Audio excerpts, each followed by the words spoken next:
नमस्कार। जय तंत्र मंत्र केंद्र में आप सबका हार्दिक स्वागत एवं अभिनंदन करता हूं। मेरे प्रिय भाई बहनों, यूट्यूब पर पहली बार धनेश्वरी योगिनी माता का भाग दूसरा मंत्र भी अलग प्रकार के होंगे साधना आज बताने जा रहा हूं। इससे पहले मेरा निवेदन है, यदि आपने मेरा चैनल अभी तक सब्सक्राइब नहीं किया है तो लाल वाली बटन दबाओ और घंटी बजा दो। कोई शुल्क एवं चार्ज नहीं कटेगा। आप हमारे वीडियो को फेसबुक पर, व्हाट्सएप पर, ट्विटर अकाउंट के माध्यम से और इंस्टाग्राम पर अधिक से अधिक शेयर करें। लाइक और कमेंट करना भी आपका धर्म है। दुनिया में जिसका कोई नहीं, मैं उसका हूँ। यदि आपको अपनों ने धोखा दिया है अथवा आपको परायों ने धोखा दिया है तो आप एक बार मुझे अवश्य आजमाएं। और हमारा मोबाइल नंबर है 9305 63 71 73। इसी नंबर पर संपर्क करें। यदि आप सच्चा, पवित्र, निस्वार्थ दिव्य प्रेम पाना चाहते हैं अथवा देना चाहते हैं तो आपका स्थान मेरे लिए मेरे प्राणों से भी करोड़ों गुना ऊपर है।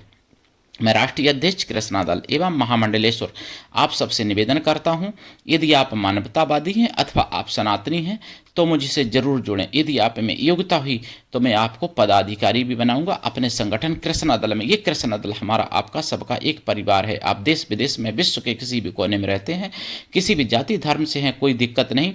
आप हमारे दिए हुए ज्ञान से भरपूर लाभ उठा सकते हैं। मेरे प्रिय भाई बहनों, मैं आपको कुछ जरूरी बातें बता दूं पहले, फिर साधना भी बताऊंगा, मंत्र भी बताऊंगा। पहला भाग जिसने देखा है तो ज़्यादा अच्छा है, अगर नहीं देखा है तो धनेश्वरी योगिनी का पहला भाग भी देख लेना। जो विधि मैंने उसमें बताई है वो इसमें नहीं बताऊंगा। इसमें दूसरे प्रकार के मंत्र बताऊंगा और विधि विधान भी थोड़ा बताऊंगा जो उसमें नहीं बताया है। मेरे प्रिय भाई बहनों, पहले मैं ज़रूरी बात आपको बता दूं। देखिए, आपको मैं हमेशा बोलता हूं कि सुदर्शन चैनल देखना चाहिए, सुदर्शन चैनल सुनना चाहिए, और जो टीवी चैनल है और मिशन साइबर सिपाही का भी चैनल मैं बोलता हूं कि सुनना चाहिए, देखना चाहिए, मतलब जो यूट्यूब चैनल है।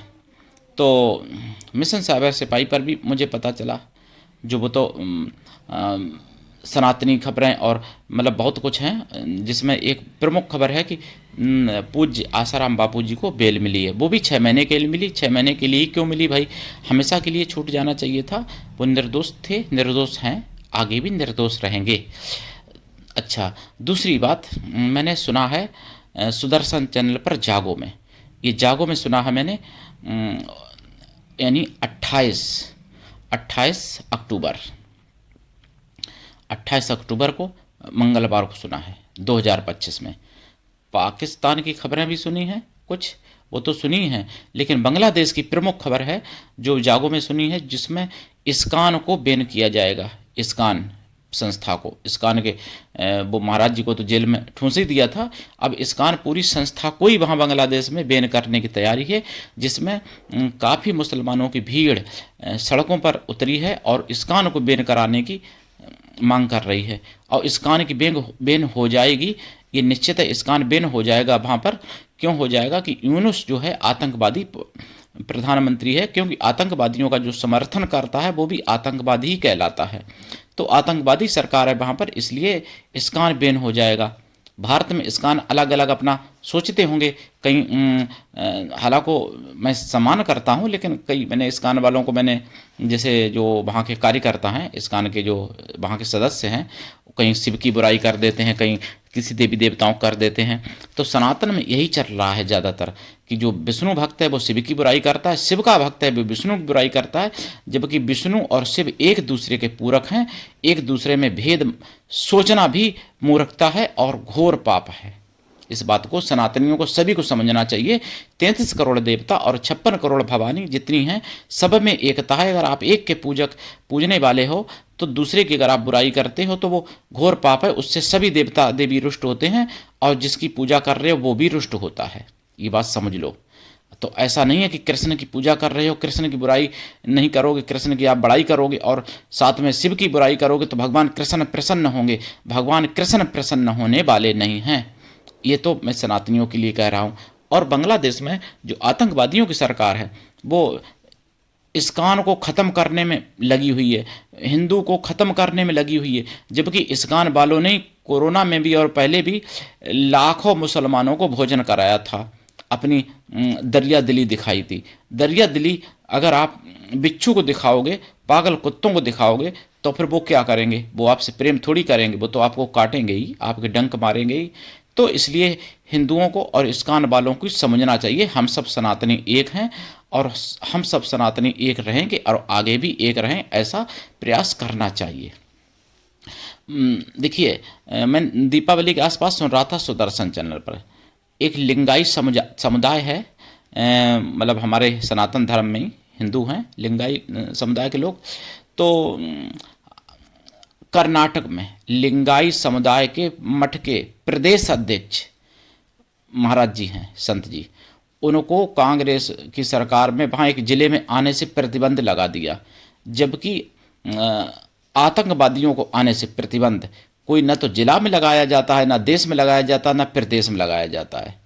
सब जगह घूमते हैं, सब जगह अपना आतंकवाद का प्रचार करते हैं, फैलाते हैं और बम बांध के फटते भी हैं, फटने की ट्रेनिंग देते हैं।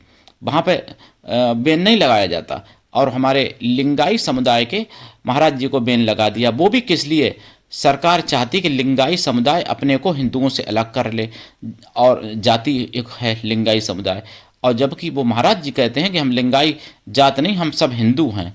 अब सत्य बात है, लिंगाई हिंदू ही तो हैं। लिंगाई का मतलब क्या? जो भगवान शिवलिंग को मानने वाले या भगवान शिवलिंग से संबंध रखने वाले, वो लिंगाई समुदाय है मेरे हिसाब से।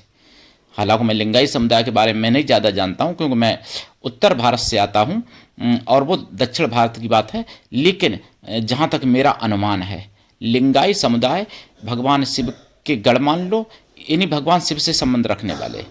तो भैया वो हिंदू नहीं होंगे तो क्या ईसाई होंगे कि मुसलमान होंगे? लेकिन सरकार ये चाहती है कि अपने को हिंदू ना कहें, महाराज जी वही कहते हैं, इसलिए केवल प्रतिबंधित लगा दिया गया। आसाराम बापू जी को जब जेल में बंद किया गया था, किसी संत ने मतलब वो ज़्यादातर चुप्पी रहे, सबकी आवाज़ उनके पक्ष में नहीं उठाई। ताकि बाद में 10-15 संतों का नंबर आ चुका धीरे धीरे, अरे भाई आप जागो हिंदुओं, अगर आप आज नहीं जागोगे तो फिर तुम अपने अच्छे कमरों में सोते होगे, अपने एसी में सोते होगे, या रंगीन टीवी के आगे बैठे रहते होगे।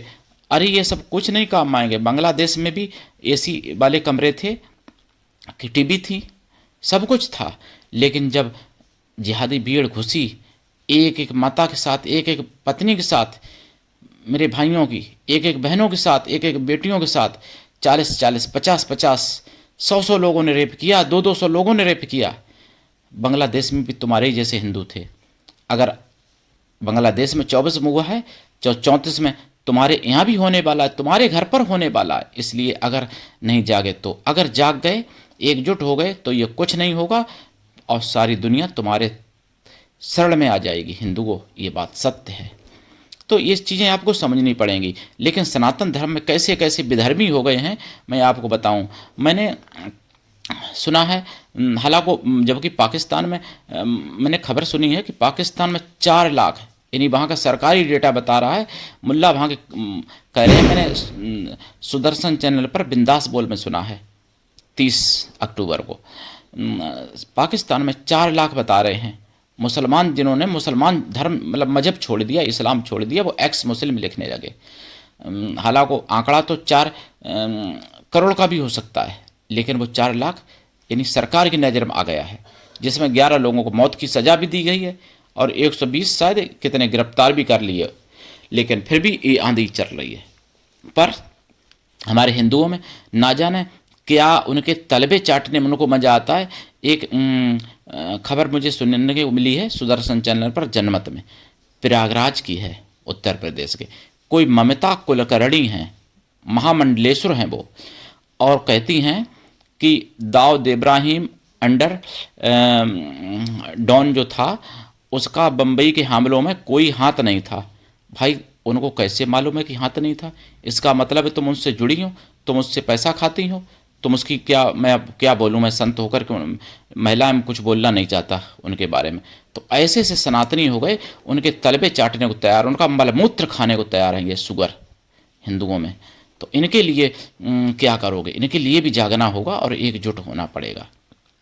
मैं हमेशा यही तो मैं कहता हूँ कि हिंदुओं के पतन के, देखिए मैं कुछ कारण बताता हूँ आपको। देखिए, एक तो हिंदुओं को पतन का कारण है मस्तक तिलकहीन आपका, और आपकी जिह्वा मंत्रहीन है, दो कारण। तीसरा कारण आपका मन श्रद्धाहीन है। चौथा कारण आपका घर संस्कारहीन है। पांचवा कारण आपकी मतलब शिक्षा धर्महीन है। और छठा कारण आपका आप का जो ज्ञान है वो सनातन से हीन है, छठा कारण। और सातवां कारण आपका हाथ शस्त्रहीन है।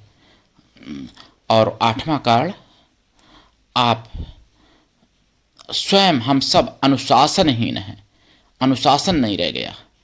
तो इसलिए हिंदुओं का पतन हो रहा है। ये सब कारणों को दूर कर दो, और भी कारण हैं, तो इन कारणों को दूर कर दो, हिंदू का उत्थान होगा। और उत्थान जब हिंदू होगा तभी सनातन धर्म का उत्थान होगा, तभी फिर पूरे विश्व का उत्थान हो सकता है। आजकल आपदाएं क्यों आ रही, तूफान आ रहे कहीं। अभी मैं सुन रहा था एक दिन पहले विदेश में कहीं तूफान आया, तो 295 किलोमीटर प्रति घंटा की रफ्तार, समझो बड़ी बड़ी बिल्डिंगों को गिरा देने वाला, गिरा भी दी। ऐसा क्यों आया?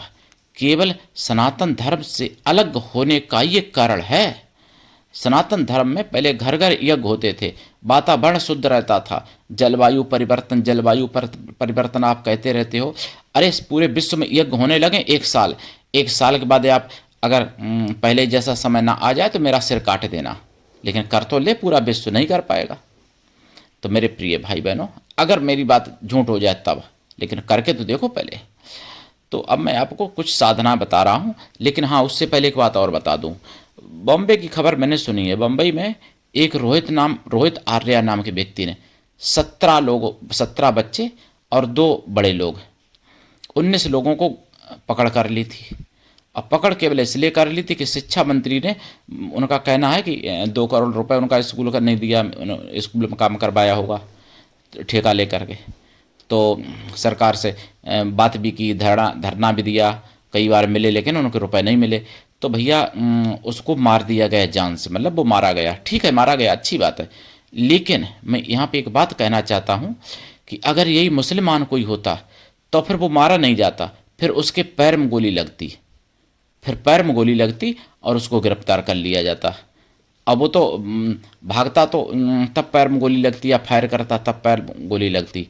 वैसे पैर में गोली लगती केवल, मारा नहीं जाता। और हिंदू अगर कोई ऐसा कोई कदम उठाता है तो उसको तुरंत मार दिया जाता है, चाहे डबल इंजन की सरकार हो, चाहे सिंगल इंजन की सरकार हो, और चाहे ट्रिपल इंजन की सरकार बिठा दो। ऐसा इसलिए हो रहा है कि हिंदू एकजुट नहीं है। हालांकि वो मारा गया रोहित, अच्छी बात है, मैं उसकी वो पक्ष नहीं कर रहा हूँ, लेकिन एक मैं बात बता रहा हूँ कि अगर रोहित की जगह पर कोई रहीम होता तो वो मारा नहीं जाता, उसके पैर में गोली लगती। लेकिन रोहित आर्या था, इसलिए उसको मौत के घाट उतार दिया गया। तो ये दोहरा रवैया हिंदुओं के साथ हो रहा है। मेरे प्रिय भाई बहनों, जागो और समझो और एकजुट हो जाओ। आप कहते हो मैं बहुत बड़ा भोग विलासी हूँ, कुछ लोग कहते हैं हमसे कॉल करके, अरे भाई भोग विलासी हो तो फिर साधना क्या करोगे? खाक, कभी साधना कोई सफल हो ही नहीं सकती है भोग विलासी हो तो। साधना संयम मांगती है। साधना का अर्थ पहले समझ लो, साधना का संधि विच्छेद करो। साधना का मतलब है जिस व्यक्ति ने अपने मन को साध लिया हो, अपनी इंद्रियों को साध लिया हो, अपने मन पर, अपनी इंद्रियों पर जिसने कंट्रोल कर लिया हो, उसे कहते हैं साधना। समझ रहे मेरी बात को? तो साधना और भोग विलास एक साथ नहीं हो सकता है। अब मैं आपको धनेश्वरी माता की साधना बता रहा हूँ। देखिए, धनेश्वरी माता का मंत्र जो है, साधना तो हालांकि मैंने बता चुका हूँ, पहला वाला वीडियो देख लेना। मंत्र यहाँ पे मैं बता रहा हूँ। और दीक्षा लेके साधना करनी चाहिए। गुरु ऐसा हो शिष्य कुछ भी ना ले, लेकिन शिष्य भी ऐसा हो गुरु को सब कुछ दे, गुरु पर पूर्ण विश्वास करे, गुरु के लिए समर्पित रहे। और गुरु अब ऐसा हो जिससे अपने मन की सारी बात कह सको, अपना सुख दुख भला बुरा पाप पुण्य सब कुछ बता सको। मेरे प्रिय भाई बहनों, मंत्र है ओम ह्रीं क्लीं श्रीं धनेश्वरी योगिनेभ्यो मे धनम देहि देहि स्वाहा। दूसरा मंत्र है ओम ह्रीं श्रीं धनेश्वरी योगिनी माता धन धान्यम मे देहि देहि होम फट। तीसरा ओम ह्रीं क्लीं श्रीं धनेश्वरी योगिनी आगच्छ आगच्छ होम फट। चौथा ओम धनेश्वर्याय विद्महे योगिन्यय च धीमहि तन्नो देवी प्रचोदयात्। और पांचवा, ओम ह्रीं क्लीं श्रीं धम धनेश्वरी योगिनी धन धान्यम सर्व सुखम मेहि देई देई। क्लीं ह्रीं हुम हुम फट स्वाहा, ये मंत्र है। करिए साधना। आज दीक्षा लेके आज के लिए इतना ही। धन्यवाद। जय श्री राम, जय सनातन, जय हिंदू राष्ट्र, वंदे मातरम, हर हर महादेव, जय धनेश्वरी योगिनी माता।